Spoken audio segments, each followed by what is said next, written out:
क्रांतिकारियों के शिक्षक और बारूद से भरा अनार, ऐसे ही कुछ नामों से प्रसिद्ध थे महान क्रांतिकारी सचिंद्रनाथ सान्याल। बनारस के एक बंगाली ब्राह्मण परिवार में सचिंद्रनाथ जी का जन्म हुआ 1893 में।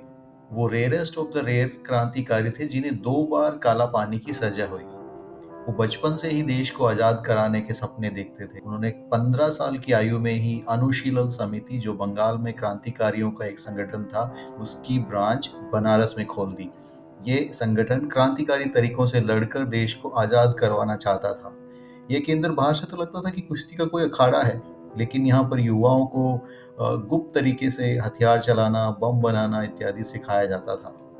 1914-15 में जब फर्स्ट वर्ल्ड वॉर चल रहा था, तब गदर पार्टी के नेतृत्व में 1857 जैसी क्रांति करने की योजना बनाई गई। इस षड्यंत्र का मुख्य उद्देश्य था ब्रिटिश सेना में काम कर रहे भारतीय सैनिकों को विद्रोह के लिए प्रेरित करना और पूरे भारत में क्रांति लाना।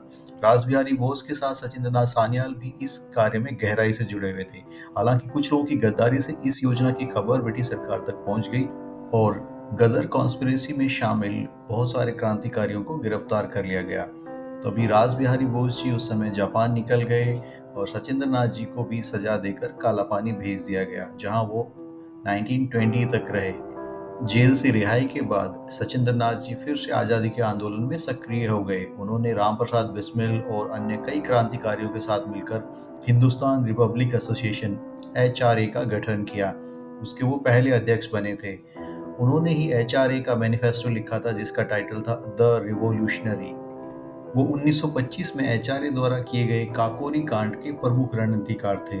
राम प्रसाद बिस्मिल, अशफाक उल्लाह, राजेंद्र लाहिड़ी समेत कई क्रांतिकारियों ने ब्रिटिश सरकार का खजाना लूटकर यह साबित कर दिया कि भारत के वीर अब गुलामी की जंजीरों को स्वीकार नहीं करेंगे। इस घटना के कारण उन्हें फिर से आजीवन कारावास की सजा दी गई और अंडमान की कालापानी जेल में दोबारा भेज दिया गया।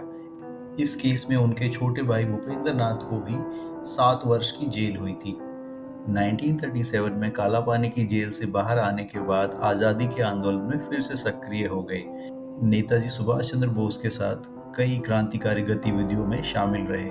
1942 में उनको फिर से गिरफ्तार कर लिया गया और जानबूझकर टीबी से पीड़ित कैदियों के साथ रखा गया।